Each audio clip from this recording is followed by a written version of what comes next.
What up, everybody? I'm Dave Miranda, and this is episode 63 of Just Give Me 5. I hope you guys are doing great, continue to be amazing. We got a really awesome show lined up for you today. But if you guys caught episode 62, you saw we had none other than my man Rascal. And let me tell you, I just love that guy. You know what I'm saying? And Rascal has really helped us out on the low with some things. I mean, he was able to get us on a billboard out here. And that was huge. That was really, really huge. You know what I'm saying? Like, out of all my years of doing hip hop, you know, being a hip hop artist, never was on a billboard. And so that was kind of a surreal moment. And what's really dope is that, just a little quick history lesson there, my backstory a little bit on me and Jimmy. So in 2004, I was working on my first album. It was called Melodic.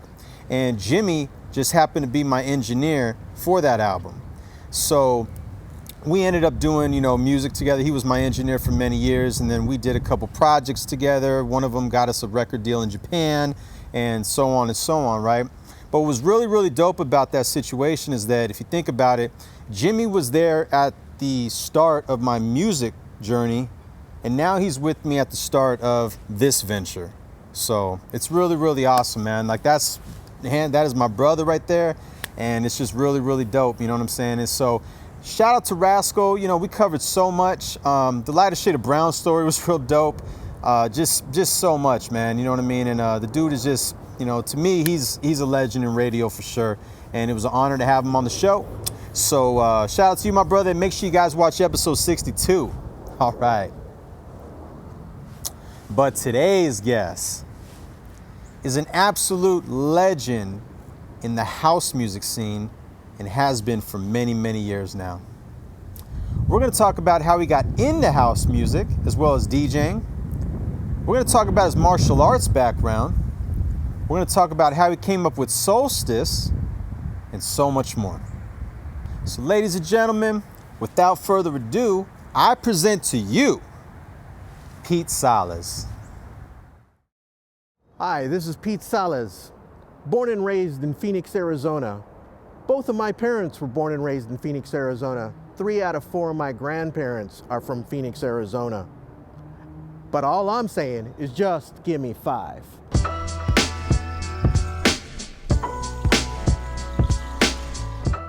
Back in high school, I went to school at Carl Hayden.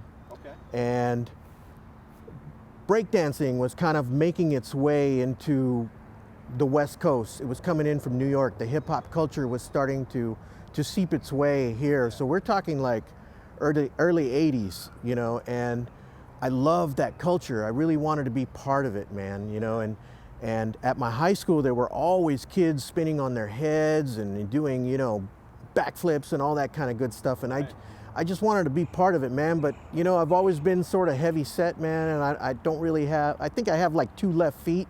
So I just never fit into like the actual breaking portion of it.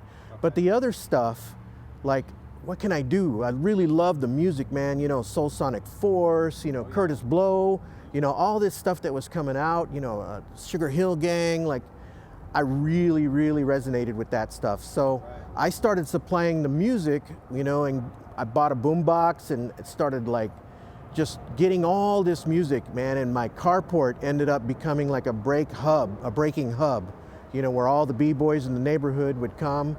And so inadvertently, I just kind of became the DJ, and I started just playing like my double cassette deck and making little edits and things like that.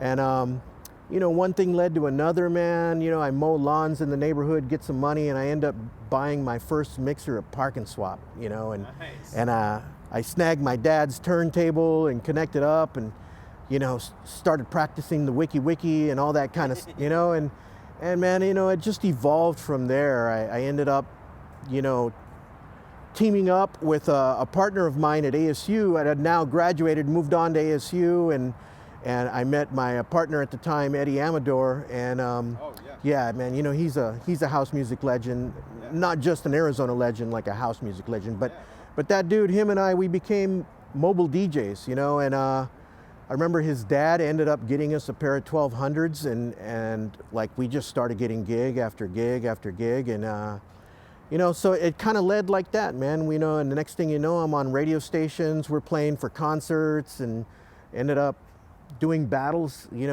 against other local DJs here. In 1989, like we took first place in like a big battle, and so yeah, I used to do the whole scratching and behind the back thing and mixing and all that kind of good stuff. Yeah, so yeah, it was the b-boy culture that kind of propelled me into becoming a DJ.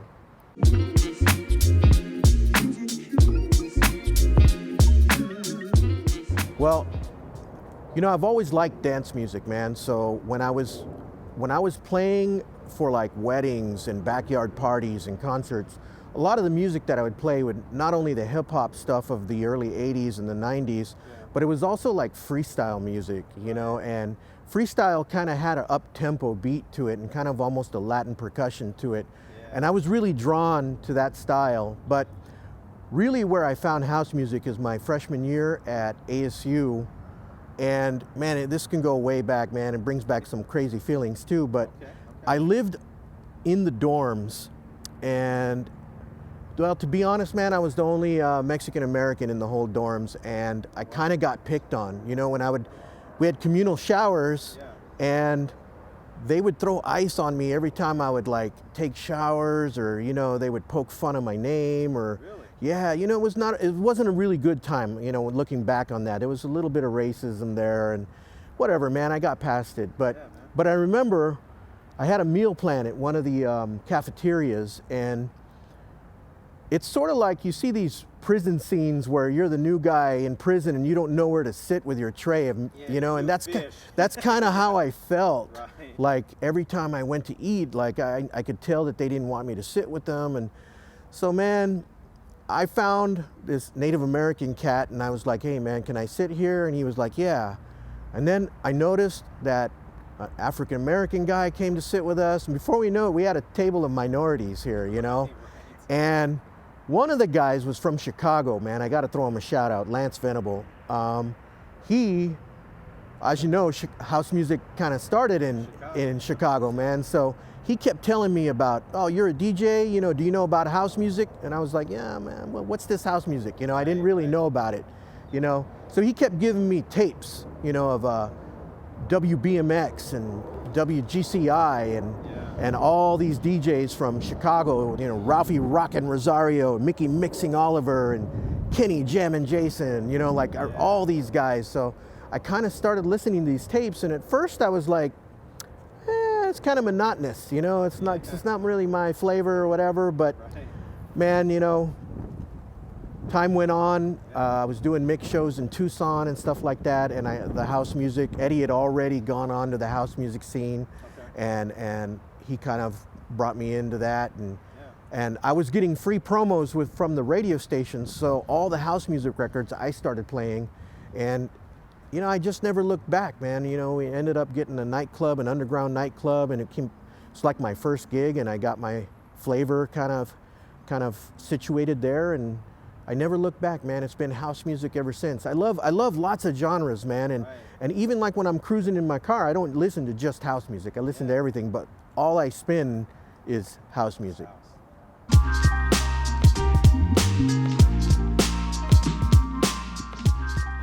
Yeah, I do have a martial arts background, mostly in Chen style Tai Chi.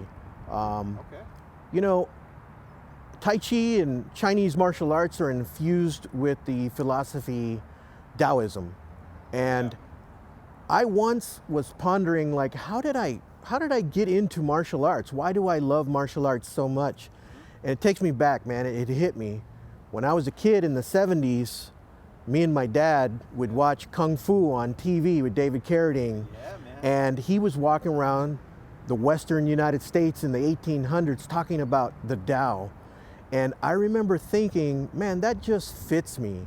I don't know what that is, but that just fits me, that philosophy. Right. And years and years later, man, I was an ex-girlfriend of mine. She had told me, we never do anything together. And I was like, what do you mean we don't do anything together? Like, pick something, let's do. She said, let's take a class at Phoenix College. And I said, all right, you pick. And I swear I thought she was gonna pick salsa dancing. It came down to either salsa dancing, but she picked Tai Chi. And I did Tai Chi, I loved it. I ended up signing up 3-4 more semesters later, and I mean, actually in succession. And then my teacher passed me on to her Kung Fu brother, so I ended up doing White Crane Kung Fu for about 3-4 years. And I ended up taking a seminar that they were pushing, and it was Chen style Tai Chi, and I've been with Chen style ever since. Now, I don't go to class every week anymore like I used to, which I should, but Tai Chi became a way of thinking. It became a way of handling myself, the way I approach others, the way I love, yin and yang, the whole, be like water, like Bruce Lee says, so it's kind of became a way of life. So Tai Chi is not just, where do I put my hands up, you can only kick, punch, and block so many ways. So Tai Chi is just a vehicle to get me to where I want to be. You could choose karate, jujitsu, whatever you want, but Tai Chi resonated with me, and I still do it,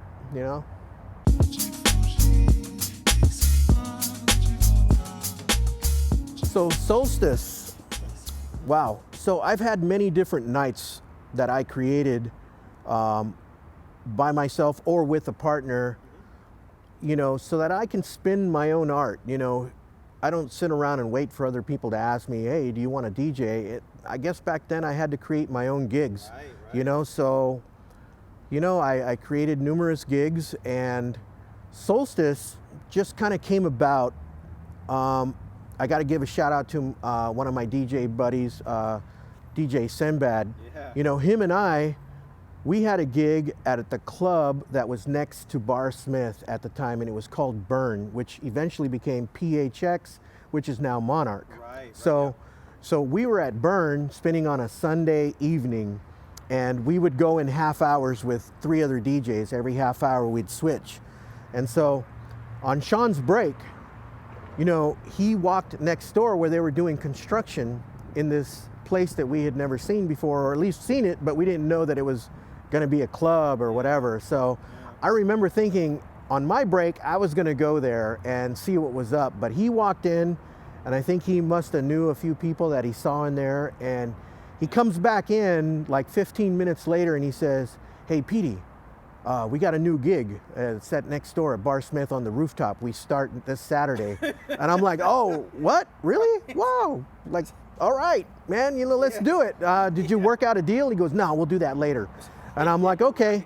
So we show up there on the rooftop of Bar Smith that Saturday with a speaker, and, and set up our turntables and put out the word. And I think we had like 30, 40 people there. And we never looked back since, man. It's been like, I think we're almost on year 15 of being up there. Had it not been for COVID, every single Saturday, rain or shine, we have been on that rooftop, man. So, that rooftop, man, like a lot of love up there. I've seen people get married, have babies, and I found my wife on that rooftop, and man, it's just so much history on that rooftop, not just surrounded by house music, but people, man. It's just, making lots of friends.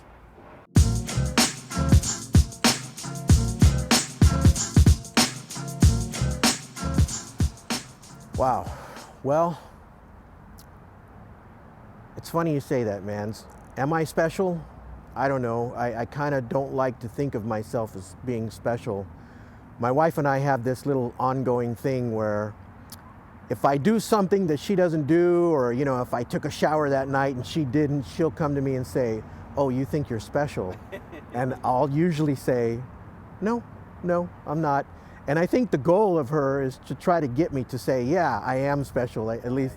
But I don't think I've ever gone there and said, yeah, I am special, Man, we're all people, man. We're all trying to make our way, I don't know if I have any special talents or superpowers or anything like that, man, Going back to the Tao, man, I just try to be as peaceful as I can and be loving as I can and not stir things too much, but, still kind of walk my path, So I don't know if I'm special. I guess that's for other people to kind of put that on me. But am I loved? Yeah, man. I know that I'm very loved, and I'd like to think that I have given lots of love too. So I hope that I'm getting what I put out there. But you know, from my family. I know they love me. You know, my group of friends, especially my inner circle, they support me. You know, just, I don't know. I do know, and I do feel the love that Phoenix has given me. And you know, you don't get anywhere in life without a helping hand. You know, every step that I have accomplished and moved on from, someone helped me get there, you know. And how many people help people that they don't like? You know, if they don't like you, they're not going to help you. It doesn't matter if you're talented or not, you know. So I'd like to think that I'm on a good streak of people liking me, you know, and I hope that I have something to do with that, with how I treat people and how I return, you know, love and respect and all that good stuff, man. So, you know, it's a philosophy of life, man. You kind of get what you put out.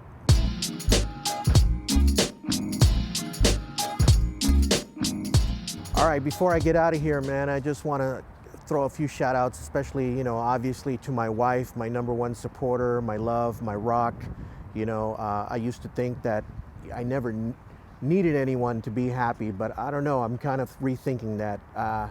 Life without her would be a whole different ball game, and I don't even want to think about it. So big shout out to my wife, Katia. My family, I love them. You know, dad and mom, I always think of you. My brother, I think of you. The family that's around, I love you. I'll always be there for you. All my friends, you know, I have to give a shout out to Senbad. You know, we've been through a lot, man. We've built a lot. Edson, you know, we built a restaurant together. We built some clubs together. I love you guys very much. I always think of you guys. My plant medicine family, I love you all very dearly. Shout out to Open Bar Records, who's putting out my first EP coming out in the second week of March. Finally, all the music that I've been producing is getting put out. It'll be available on Spotify and, you know, Apple Music, everywhere eventually. So be on the lookout for that. Everyone who has supported me throughout the way, you know, I know you pay $10 to come see a spin, you pay $5 to come see a spin, you know, like, thank you for all that, man, all that support. Again, I couldn't have gotten to where I'm at, and I don't know where I'm at. I'm still going on this path, but thank you. I couldn't have gotten here without lots of help. And there you have it. Man, nothing but love and respect to my man Pete Salas, man. That's just one down-to-earth brother, man, who has really just done so much for the scene out here. And, you know, it was just a treat to have him on the show, you know what I mean? And nothing but love and respect to you, my brother. I wish you nothing but continued blessings. And make sure you guys are following him on social media. Make sure you step out and go to Solstice one of these days, too, because I'm telling you, that rooftop pops off, man, at Bar Smith. So shout out to my brother Jimmy Nelson on the camera. Make sure you guys go to our website and go ahead and subscribe to the YouTube channel as well. The numbers are continuing to rise. It's always a good thing. And if you like what you see and you feel you want to donate to the show, go ahead and hit the Cash App as well. Much appreciated. All right. Well, this was definitely another one for the books. I hope you guys enjoyed it as much as I did. And until next time, stay tuned, stay blessed, stay healthy. Just give me 5, y'all. Everything